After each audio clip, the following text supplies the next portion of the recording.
Welcome back sa aking YouTube channel. Para sa mga first time mo kung manood, please click mo na yung Gary's TV Manila. Anyway guys, wala nang bayad, libre lang. Tulong mo na lang din sa kapwa mo. Alright? Thank you very much po. So ang topic natin ngayon for today's reflection o ating pagninilayan sa araw na to. Pasalamatan mo ang lahat ng bagay na nangyayari sa iyo, whether ito'y maganda o ito man ay masama.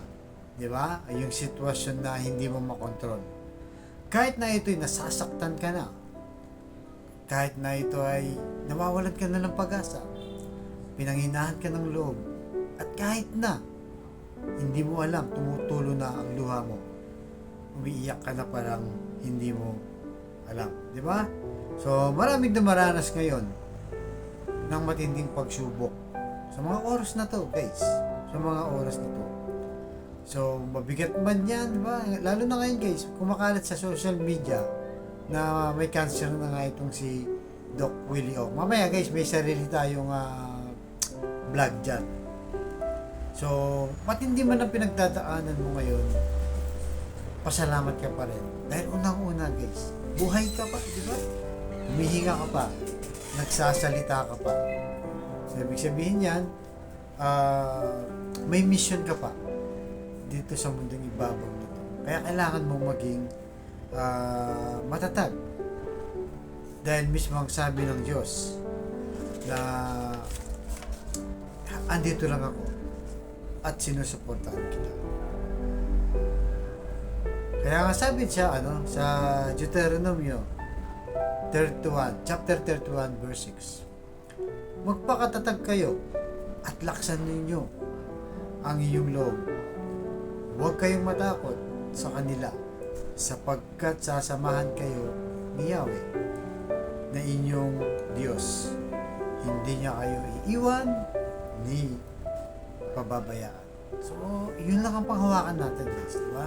Ang Diyos pag nagsabi ay totoo at tinutupad.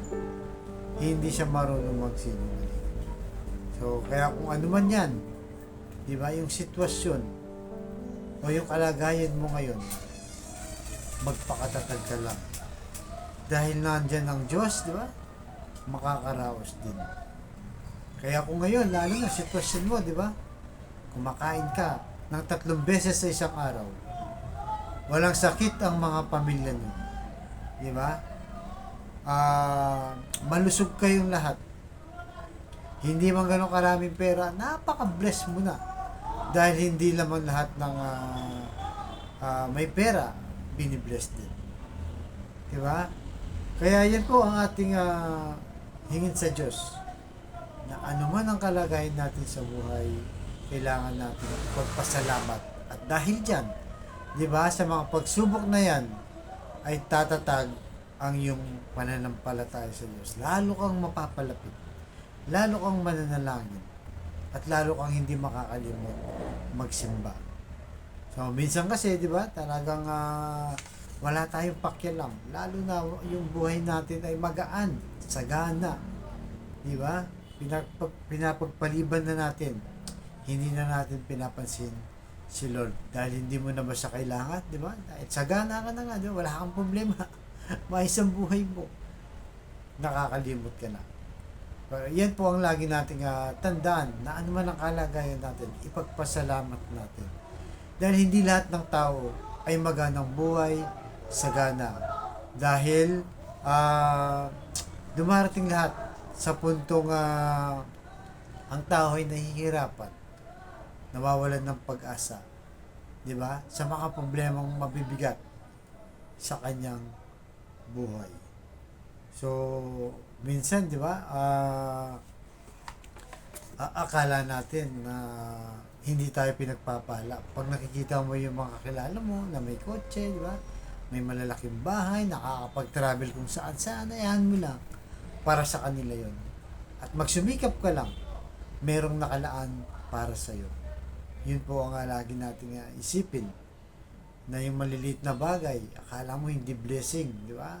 Yung may mabait ka na magulang, mabait ka na asawa, mabait ka na kapatid, may mabait ka na mga kaibigan, yun lang ay sobrang blessed mo na Di ba? Sobrang blessed mo na dahil maayos at may peace of mind ka at wala kang mabigat na problema. Hindi kagaya ng iba, di ba? Minsan mga mayayaman pa, hinahabol ng batas o hinahabol ng mga taong masasama ang loob dahil sa kanilang kayamanan. So again guys, hindi ko sinasabi masama ang yumaman o yung mga mayayaman na tao. Hindi ho. Ang sinasabi natin dito na kung ikaw yumaman at nakalimot ka, naging makasarili ka, di ba? Mayabang ka na, yun yung nakakapagsama sa tao. Dahil kung ikaw ay mayaman at napakabait mo, natural, isi-share mo yung blessing mo sa mga taong nangangailangan, di ba, ng tulong sa iyo. Kaya sa kapatid nating nanonood sa aking vlog na may malubha na po ang karamdaman, magulo na ang kanilang pamilya, hirap na sa pinansyal, sabayin mo ko sa napakasimpleng dasal kung panghawakan natin ng sinabi ng ating Panginoong Diyos na huwag kang mag-alala, hindi kita iiwan ni pababayaan. Tayo mo manalangin. Lord, i-bless na po ang kapatid naming nanonood sa aking vlog. Stage 4 cancer na po, Lord. Matagal na pong nasa higahan o bedridden na. Tinaningan na rin po ang kanyang buhay. At kung ano-ano pang mga karamdaman bumabalot sa kanyang katawan, ipuhin niyo po ang mapagpagaling na kamay, haplusin niyo po ang kanyang karamdaman, tanggalin niyo po, Lord. Alam naman po namin na walang imposible sa iyo kung iyong lulobin. At ganoon din po sa pamilyang nasira na magkawatak-watak dahil sa hindi pagkakaunawaan. Magkapatawad po sana sila at pagbigis-bigis niyo muli ang kanilang pamilya. Ganon din po, Lord, sa financial. Kailangan po namin lahat, lalo na, Lord, yung kapatid namin walang-wala. Ultimo pambili ng 1 kilo ng bigas at ng ulam. Pinoproblema pa, Lord. Iniisip pa kung paano makaraos ang maghapon para sa kanilang pamilya. Pambili ng gamot at kung ano-ano pang pangailangan ng aming pamilya. Bless niyo po ang aming hanap buhay at patawarin niyo po kami sa aming mga kahinahan at kasalanan. Ang lahat ng tiniling namin sa matamis na pangalan natin, Panginoong Jesus. Amen. To God all be the glory. Sa ngalan ng Ama, ng Anak, ng Diyos, Espiritu Santo. Thank you very much po.